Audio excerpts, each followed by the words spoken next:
Welcome to my Astra Yao guide. She is the newest support to hit the game, and she is game changing. I'm going to explain all the various things you need to know and how to best build her. And let's just kick things off and start with her kit. We're first going to go over her special attack, and when you tap it, Astra will back away from the enemy and attack them. When done, Astra will be put in what is called the idyllic cadenza state. This state will cause her to sing, and it's very important as through it, Astra will support her team in huge ways. You'll notice that a quick assist occurs with her special attack. When you use it, Astra will be invulnerable and she will continue to sing. But for the character that uses the assist, they and Astra will gain an attack buff that scales off of Astra's own attack, and the max attack that can be granted is 1200.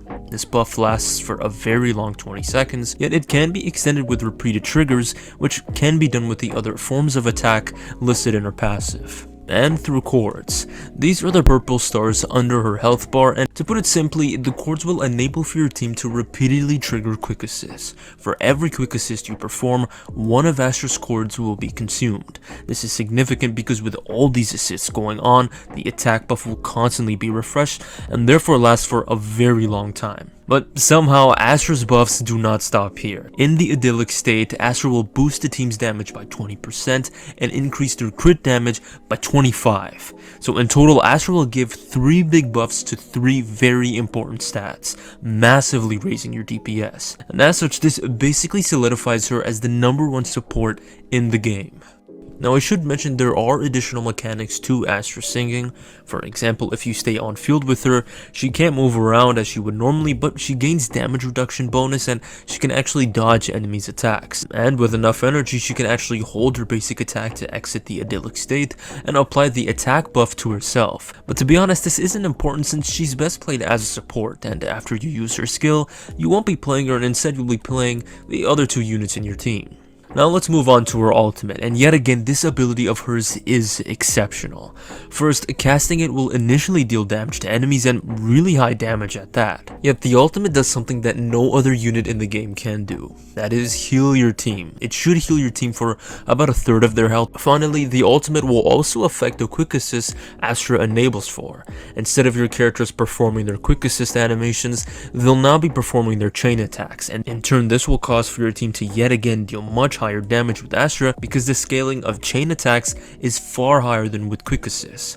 Plus, some units' chain attacks are important to their kit, like Nicole for instance, so all in all, Astra makes her and every unit in the game much stronger. The only weak aspect of Astra's kit is her additional ability. When she consumes energy and enables a quick assist or she basic attacks, she'll dish out another one of her tremolo attacks and tone clusters, meaning that her personal damage raises a bit. With this in mind, when you're leveling her abilities, prioritize leveling her core skill to maximize the attack buff she'll give to your team. Next, level her special attack to max out her damage and crit damage buff. Lastly, level her ultimate for greater heals. Next up, let's talk about which are the best engines for Astra. The #1 engine is going to be her signature, the Elegant Vanity. The big reason for this is the massive attack stat the engine has. Attack and huge amounts of it is really important since a high attack stat directly translates to a higher attack buff Astra will give to her teammates. Then through various assists, Astra Yao gains a bit of energy, which though not much is still important since Astra needs energy to initiate her buff. Then the engine increases the damage of your team by a max of 20% when energy is consumed, furthering Astra's buffing potential. Though this engine is a behemoth of attack and buffs, there's still other engines that act similar to it. One is the Weeping Cradle, and this is actually Astra's second best engine. Remarkably, it has a high base attack, which is great, and its passive is also really quite similar to the Elegant Vanity, since it increases the user's energy and the team's damage. So though the Elegant Vanity is absolutely amazing, you have a very close free-to-play option in the Weeping Cradle. The only questionable thing about this engine is the pen ratio substat, which, though it won't be used to increase any of Astra's damage buffs, considering that Astra's ultimate does deal high damage and pen ratio will absolutely further this damage, there is still value to the substat. After these two, there's no more S rank engines, but the good news is that there's still some really good A rank engines you can then use. For example, Kaboom the Cannon. This engine is actually a really strong option. It has high energy, which again is an important stat to have, and then on top of this, its passive is also really good. Essentially, when anyone in your team attacks enemies, the whole team gains an attack increase, which also applies to the user. So with the passive and base attack, Astra can gain a high amount of attack and energy. Very close to the cannon is Nicole's The Vault. It also grants high energy, yet it trades an attack buff for a team-wide damage buff when an ether special attack, ultimate, or chain attack is performed, all of which Astra will do or give way for. So if you lack the Kaboom Cannon, this engine is the closest one to it. There's also the Bashful Demon, though it's not a perfectly applicable option for Astra because of its increase to ice damage. It's nonetheless a competitive engine because of its attack stat-stick nature. You get high attack from its base attack, and then its passive is attack percentage, and finally even with its passive, your entire team's attack is increased. For those unable to use any of these engines, you can use the Slice of Time in the meantime, and additionally there's Reverb Mark 2 and 3, which those of you in early game should use. Now let's go over the best drive disc sets to use on Astra. Coming in at number 1 by a great margin is the Astral Voice. This is her very best set because it's literally named after her. Alright, thanks for watching. Like, comment, and subscribe. Okay, now, seriously, the reason why this set is absolutely the one you need to use is because of the way it plays into her kit. Remember that Astra is going to cause multiple quick assists to occur, and what this set does is that when a character enters the field via quick assist, they and the rest of their team gain an 8% damage increase. If other quick assists occurs, you'll gain even more damage increases, up to a max of 24%. So because Astra enables for all these quick assists to occur, she can use this set and can easily trigger its max stacks, giving your entire team 24% extra damage in addition to all the other huge buffs she's gonna bring. Therefore, it's absolutely her best set to use, but if you're grinding towards this set or you just can't use it, there's also Force Swing Jazz to give your team a damage buff when Astra unleashes a chain attack or ultimate. Hormone Punk is another choice you have, its strength lies in its attack increase, and lastly, there's Proto Punk.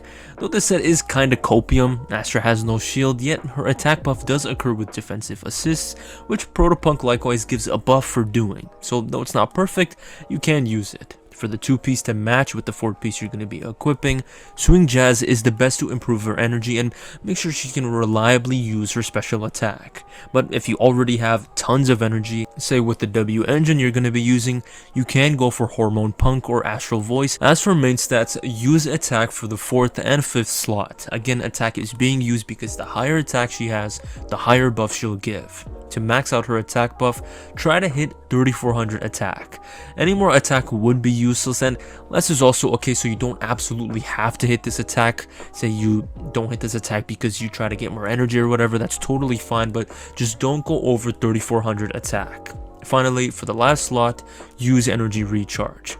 If you somehow get extremely lucky and say you get tons of attack through substats and you're already really close to 3400 attack with just one attack slot, then you can go for Ether Damage or Pen Ratio to improve her own damage, but you're most likely not going to be in this case, and attack is going to be the best thing to use. For substats, which I just alluded to, aim for attack as your main priority, then go for crits and pen. Alright, let's talk about Astra's Mindscapes and whether you should pull them. Beginning with M1, it allows Astra to shred all of the enemy's resistances by a max of 18%.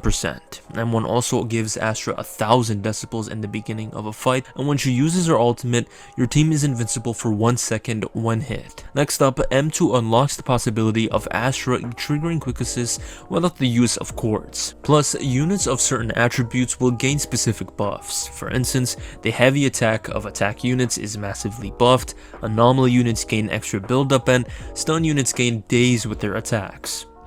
M4 increases Astra's buffs by an extra 200, and she dishes out more tremolos and tone clusters, thus she attacks more and she gains some extra damage.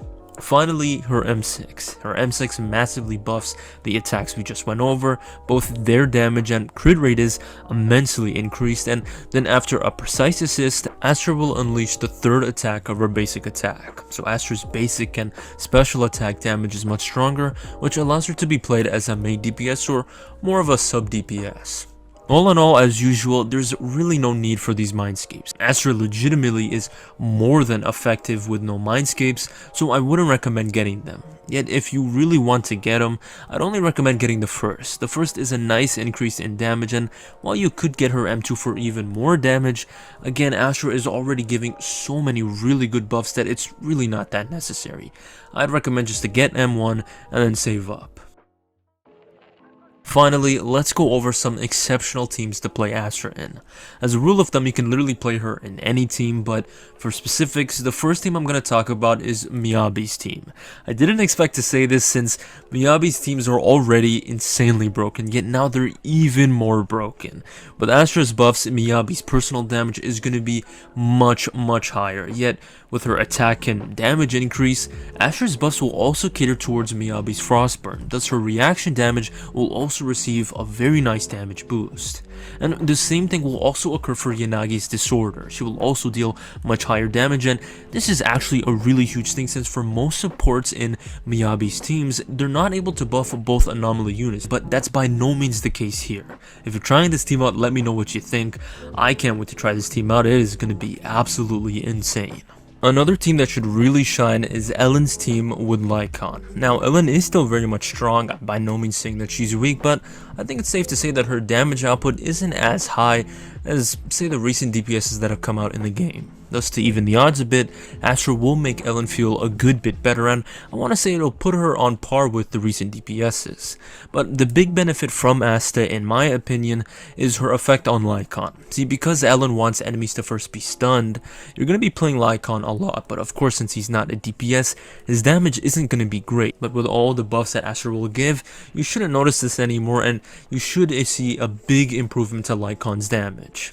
As an honorable mention, there's Zhu Yuan's Corruption team. Astra is definitely going to be the #1 support to run in this team.